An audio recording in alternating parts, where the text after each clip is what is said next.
Okay, I'm gonna try and go on that Paradigm Drift show by that one podcast thing, and you get 60 seconds to explain your bit and why. And so, what is my 60 seconds? We're at 120, so ready, go. Okay, so my big scientific discovery is that water is awareness. Specifically, what we're experiencing when we experience water is what we also subjectively experience as awareness, and what all beings experience as awareness. So, in some sense, I'm specifically talking about water, but this is fractal. So, the electron field around all atoms and stuff like that is awareness. But when that electron field is in a rock or something like that, that's basically like water that is shrunk down. That electromagnetic field is inside the rock, and we don't really get access to it. The rock is just in a cymatic pattern. All the atoms and stuff are locked into a crystalline form, and so the awareness is like locked away in a different area. It's not really accessible to humans. I'm already over a minute. But water itself, like when you're looking at water, when you're experiencing water, it's this perceptible electromagnetic field. The electron cloud, the electrical potential of the water, the way that the atoms are bonding together and everything is creating all of that charge is very fluid, right? It's very fluid, very wet. Right, it's very, and so that fluidness, that wetness, that ultimately awareness is the location or the origination of the subjective eye or the subjective looker. When you're looking out, and by looking out I mean like not your eyes look out and receive vision, but your water looks out and sees the vision.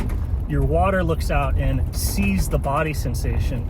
Your water looks out and sees thought, right? So that eye that can move from your eyes to your ears to your toes, right? Right now I'm moving my awareness around to different objects in my field, as that eye, that inner eye that's located everywhere and nowhere, is obviously the water.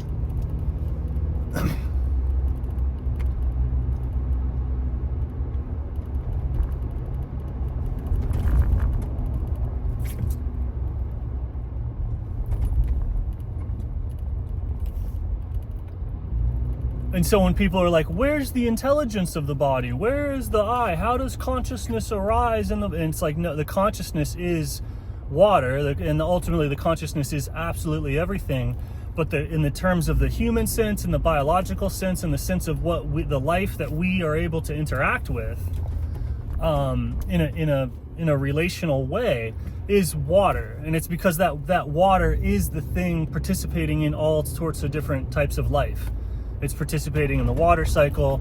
The water in your body has gone through all the animals. The water in your body has gone through all the people.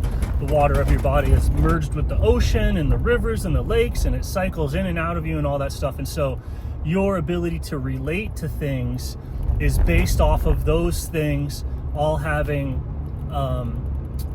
the substance of water has participated in bringing the awareness of all life into this world, right? The awareness of a molecule that is not water, all that awareness doesn't really come up into the human world very much. And when it does, you get things like radiation or nuclear bombs or whatever else. It's a different fractal level of reality. So when they talk, if you know, they're not bridged most of the time. You're not connected to subatomic life very strongly in that level of bonding, or that level of awareness, that level of the electromagnetic field, or that pattern of ether, of matter, of objects, of things, of unconscious things.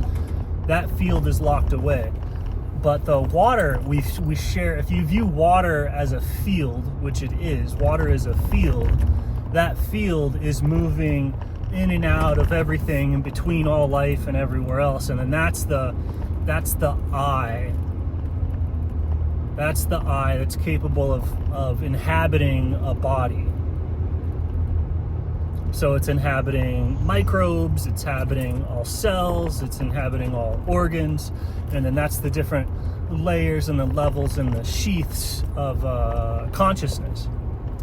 And it has complete like I think every mythology in the world, you get Genesis, the breath moved along the waters. Baptism, when you want to be immersed into truth, you're dumped into water several times.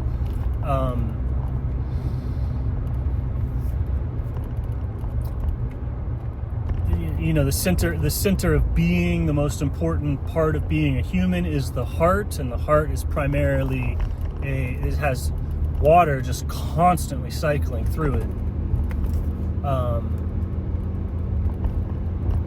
And so then the other field is the field of the air. The air is also an electromagnetic field. All the different gas molecules and everything, they're all also going through. They're all also creating a field, just like water is creating a field, but it's less dense. It's seen as space.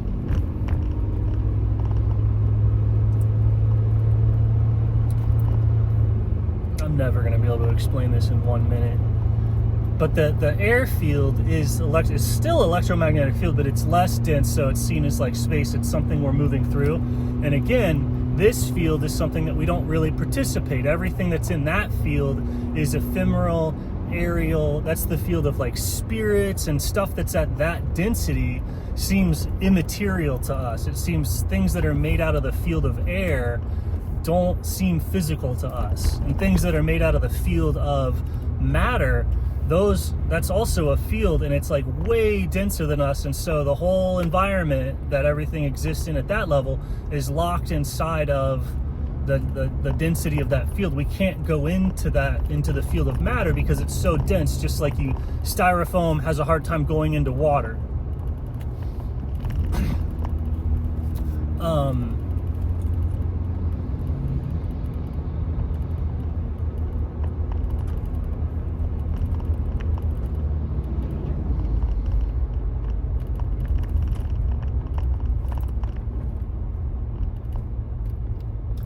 But when you go, okay, I'm here, I'm whatever, every perception that you're having is surrounded in your awareness. Just like every single firing of every neuron, every electromagnetic pulse, every sort of pattern in your body, in your breath, is happening inside of your body water. It's facilitating every single chemical reaction, every single polarity, every single charge is contained in the body water. The awareness is encapsulating it, just like everything that you're aware of, the space, your body, everything, all of that is in your awareness, right? That experience that we have of all this being in our awareness is fractally parallel. It's the parallel to all of the body activity being in the water.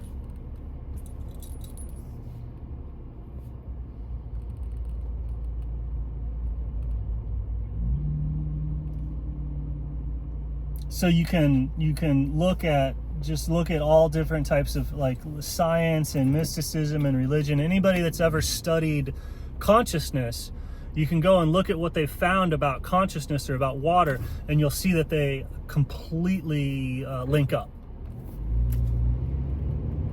All the different like realms, how it works, where it works, what happens when you blah blah blah blah blah.